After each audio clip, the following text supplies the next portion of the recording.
Lacrosse கொடியுடைய கப்பல் கடற்பகுதியில் விபத்துக்குள்ளாயிருக்கு. இந்த கப்பல் எந்த இடத்துல விபத்துக்குள்ளாயிருக்கு, எதனால விபத்துக்குள்ளாயிருக்கு அப்படின்னு சொல்லி பார்க்கலாம். இந்த கப்பல்ல இந்தியர்களும் பயணிச்சிருக்காங்க, ஸ்ரீலங்கன்ஸும் பயணிச்சிருக்காங்க.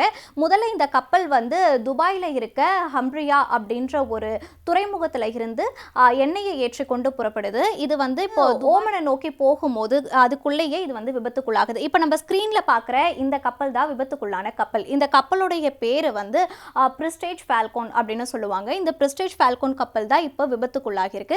அது மட்டும் இல்லாமல் இந்த பிரிஸ்டேஜ் ஃபால்கோன் கப்பல் 2007ஆம் ஆண்டு மேனுஃபேக்சர் பண்ணி உருவாக்கப்பட்டது.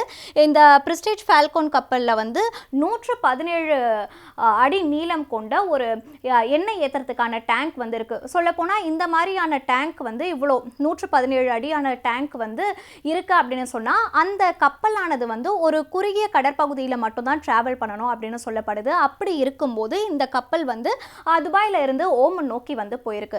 ஸோ இது ஓமன் கடற்பகுதிக்குள்ள என்டர் ஆயிடுச்சு. அப்போ ராஸ்மத்ரா அப்படின்ற ஒரு இடம், இதை நம்ம ஒரு லேண்ட்மார்க்கா வச்சுக்கலாம். இந்த ராஸ்மத்ரா அப்படின்ற இடத்துக்கும் 40 கடல் மைல் தொலைவில் இந்த விபத்தானது நிகழ்ந்திருக்கு. இது எப்படி நிகழ்ந்திருக்கு அப்படின்னு சொல்லி பார்த்தா, பொதுவாக இப்போ கப்பல் ஆக்சிடென்ட் ஆகும் அப்படின்னு சொல்லும் போது நம்ம கப்பல் மூழ்கும் அப்படின்னு தான் நினைப்போம். ஆனால் இந்த கப்பல் இப்படியே கவிழ்ந்திருக்கு. இது நம்ம இந்த ஸ்கிரீன்ல பார்க்குறோம் இல்லையா, இந்த மாதிரி தான் இந்த கப்பலானது விபத்தாகிருக்கு. இந்த ஆக்சிடென்ட்ல 16 பேர் சிக்கியிருக்காங்க. இந்த 16 பேர்ல 13 பேர் இந்தியர்கள், மீதம் இருக்க 3 பேர் ஸ்ரீலங்கன்ஸ்.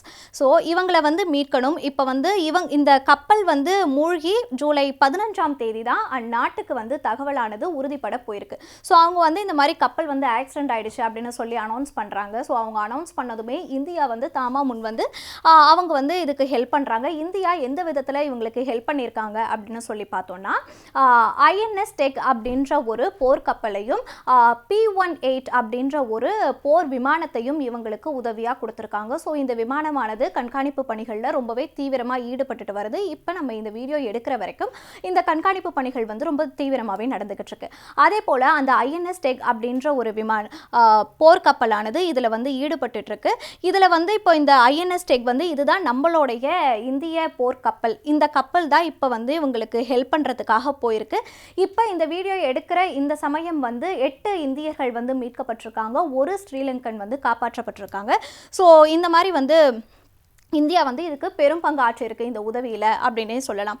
ஸோ இந்த விபத்து நிகழறதுக்கு முக்கியமான காரணம் என்ன அப்படின்னு சொல்லி பார்க்க போனால், ஒரு குறிப்பிட்ட அளவுக்கு தான் டிராவல் பண்ண வேண்டிய ஒரு கப்பல் எதுக்கு இவ்வளோ நீளமான ஒரு டிராவலுக்கு போச்சு அப்படின்ற ஒரு கேள்வி இந்த இடத்துல எழும்புது.